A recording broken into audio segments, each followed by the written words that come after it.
Bonjour, bonjour, bienvenue sur le plateau de Bâti Journal TV. Nous sommes toujours à Nantes, Carrefour international du bois 2022. Et j'ai avec moi Jean-Michel Servan, bonjour. Bonjour. Vous êtes le président de France Bois Forêt. Avant de revenir sur les dernières actions de France Bois Forêt, j'aimerais que vous nous représentiez France Bois Forêt, cette interprofession nationale. Bien sûr, donc France Bois Forêt, c'est l'interprofession nationale de la filière bois qui regroupe une quinzaine d'organisations professionnelles sous l'égide du ministère de l'Agriculture qui vont depuis les pépinières, les vergers à graines, les reboiseurs, les propriétaires forestiers publics comme l'ONF, les communes forestières, les propriétaires privés, les entreprises de travaux forestiers et ensuite toute la chaîne d'exploitation puis de transformation du bois avec la FNB. Également toute l'industrie de l'emballage, hein, que ce soit la palette, l'emballage léger, l'emballage industriel. Pardon, il y a 15 organisations quand même. C'est bien, allez-y. Et le commerce du bois, bien entendu, pour le négoce. J'ai oublié les entrepreneurs de travaux forestiers. Donc on a en gros toute une partie de la filière et également tout le volet bois-énergie. Donc pour être complet, parce qu'on nous dit souvent la filière c'est compliqué, on ne comprend rien. En fait c'est très simple. France Bois Forêt regroupe une quinzaine d'organisations professionnelles et il manque en fait la partie mise en œuvre dans la construction, par exemple les menuisiers, les charpentiers.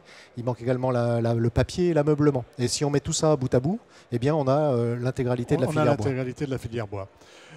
France Bois Forêt a participé aux assises de la forêt et du bois. Oui. Et j'aimerais qu'on revienne un peu sur cet événement et que vous nous disiez comment vous l'avez abordé et comment, quel a été ce que vous y avez apporté en fait. D'accord. Alors les assises de la forêt et du bois, c'est un exercice qui a été décidé d'ailleurs pas loin d'ici. Le Premier ministre s'était rendu en Vendée visiter la scierie Pifto et une forêt domaniale d'ailleurs au mois de juillet de l'année dernière et avait annoncé le lancement de ces assises de la forêt et du bois dans le but de, comment dirais-je, suite un peu à la convention climat qu'il y avait eu, hein, de construire une vision partagée avec la société au sens large des enjeux de la filière forêt-bois. Donc du coup cet exercice a regroupé bien entendu les acteurs de la filière, mais également tous les corps constitués, on pourrait dire, donc les syndicats, les représentants des collectivités, les élus et les organisations environnementales. Environnementales. Et voilà, le but c'était vraiment d'arriver sur une position la plus partagée possible de ces enjeux et des actions à entreprendre de façon le plus opérationnelle possible. Et quel bilan tirez-vous ? Alors, avant de parler de bilan, parce qu'il y a deux volets. Il y a un bilan interne et un bilan résultat. Et les deux sont un peu liés. Le bilan interne, c'est qu'on a su répondre à ce défi des assises, quelque part, en filière. Donc on a travaillé justement sur une filière au sens large et on s'est organisé pour préparer ces assises sous forme de groupe miroir. Hein. Donc il y avait eu une vingtaine de réunions officielles et on avait à peu près autant de réunions miroirs, de façon à bâtir des positions communes qu'ensuite on allait discuter, dialoguer, défendre auprès des autres interlocuteurs et des services de l'État. Et sur 400 propositions qui ont été faites, on en a fait à peu près 90 en commun, ce qui est énorme, on n'a jamais réussi à faire ça. C'est une première. Voilà, c'est une première. Et je dirais que l'unité de la filière a payé, puisque, on va dire, on a réussi à avoir une vision commune de long terme, y compris avec les organisations environnementales, les 6 organisations principales. Et on a également une vision de long terme avec les services de l'État qui a débouché sur des positions très concrètes qui reprennent, on va dire, à 75% nos attentes. Voilà, donc pour vous, c'est plutôt positif. Et c'est surtout le fait de pouvoir tous se parler et d'avoir le même objectif à long terme. Voilà, alors ça c'est la méthode en effet. Mais je dirais que c'est facilité par le fait que sur le fond, on est tous, je pense, dans cette mouvance de dire qu'on vit un moment un peu historique quand même. Et notre société a à répondre à des enjeux majeurs, hein, que sont le changement climatique et, pour ce qui nous concerne, nous, forestiers, l'effondrement de la biodiversité. Alors qui n'est pas forcément en forêt, hein, puisque 80% de la biodiversité est justement préservée en forêt, mais qui sont des enjeux généraux sur lesquels légitimement la société s'inquiète.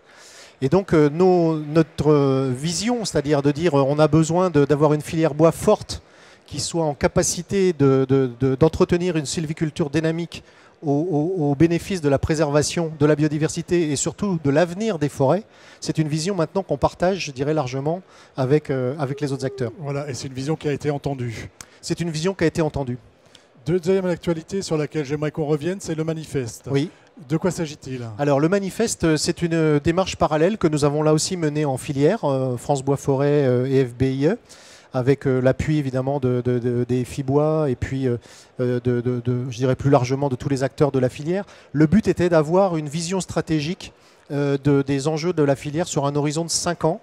Et donc on a mis en avant 4 axes sur lesquels on est absolument d'accord et on s'engage à avancer, qui sont les suivants. Premièrement, la nécessité de renforcer notre industrie de transformation du bois, parce qu'il n'y aura pas de filière bois forte et de forêt préservée s'il n'y a pas une filière de transformation compétitive. Deuxièmement, la nécessité d'adapter nos forêts au changement climatique, ce qui passe par des investissements de long terme et très significatifs. Troisièmement, la nécessité d'attirer des talents dans nos filières pour répondre à ces besoins. Et enfin, la nécessité de renforcer et d'entretenir dans la durée le dialogue avec la société à tous les niveaux.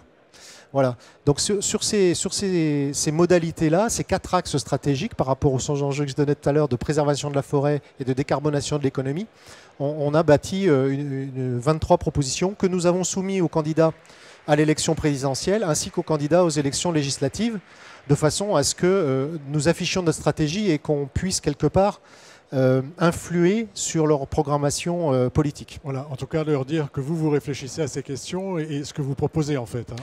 Oui, alors c'est pas de la proposition, mais c'est ce que vous comptez mettre en place. Voilà, alors c'est ça, il y a deux volets. La vision stratégique, en fait, c'est une vision que nous portons et je pense que c'était un peu, il y avait déjà eu des précédents puisque, par exemple, dans le cas de la mise en place de la RE 2020, la filière avait déjà fait un effort de concertation pour aboutir à ces propositions et à cette nouvelle réglementation qui, quelque part, favorise légitimement, j'ai envie de dire, l'usage du bois dans la construction puisque ça permet de décarboner. Et donc cet exercice-là, nous l'avons mené à une échelle plus importante pour afficher en fait une vision stratégique. Et qui me paraît, en tout cas depuis on l'a pas mal partagé, assez clair et sur lesquels ça permet aux uns et aux autres de se positionner. Positionner et ensuite travailler. Et ensuite travailler. Alors voilà, il y a bien les deux volets, c'est-à-dire que pour une part, ça ne relève que de nous. Hein, parlons par exemple de l'attractivité des métiers. Il y a des tas de choses qu'on peut faire en filière. On n'a pas forcément besoin du soutien des politiques, mais en même temps, il y a un certain nombre de sujets sur lesquels les politiques publiques sont importantes pour faire sauter un certain nombre de verrous et accélérer en fait la transformation de notre filière. Voilà, moi je trouve qu'on a fait un bon petit tour d'horizon. J'ai une dernière question sur le Carrefour. Oui. J'imagine que vous avez fait un petit tour, oui. Que vous avez regardé à droite à gauche ce qui se passait. Quel est votre sentiment sur cet événement? Alors, petit tour encore trop court, mais je suis encore là demain, donc je continuerai à rencontrer les uns et les autres. Moi, d'abord, je suis très content d'être là, parce que le Carrefour du Bois nous a manqué là, pendant la période du Covid. Hein. C'est vraiment, on voit année après année cette manifestation monter en puissance, affirmer son caractère de carrefour, non seulement de la filière, mais également sa dimension internationale. Et là, bon, là, à première vue, donc, je vois des sourires. Donc j'ai envie de dire, tant mieux, parce que la situation est quand même compliquée. On sort, comme vous savez, de la crise sanitaire du Covid. Il y a eu des tensions terribles sur le matériau. On est dans un contexte d'inflation. Il y a la guerre en Ukraine. Les flux mondiaux sont perturbés. Perturbés, oui. Et donc, il y a une certaine anxiété pour l'avenir. Mais en même temps, sur le court moyen terme, je vois le sourire. Donc je me dis que les carnets de commandes sont en train de se remplir et c'est tant mieux. C'est une bonne chose. Tout ce que vous venez de dire hein, sur les actions de France Bois Forêt, on peut les retrouver donc, sur le site de France Bois Forêt. Vous avez raison. Il y a aussi la lettre B. Oui. Il y a pas mal de publications. On peut retrouver également tous les événements que nous faisons avec France Bois Forêt. Et donc j'invite tout le monde à aller voir le site de France Bois Forêt. Merci. Merci d'être venu sur le plateau de Bâti-Journal TV pour nous parler des dernières actions de France Bois Forêt et de sa participation aux assises de la forêt et du bois et bien sûr du manifeste. Une émission, comme toutes les autres, à retrouver sur notre site internet Bâti-Journal TV et sur le site du Carrefour International du Bois et de France Bois Forêt. Merci beaucoup.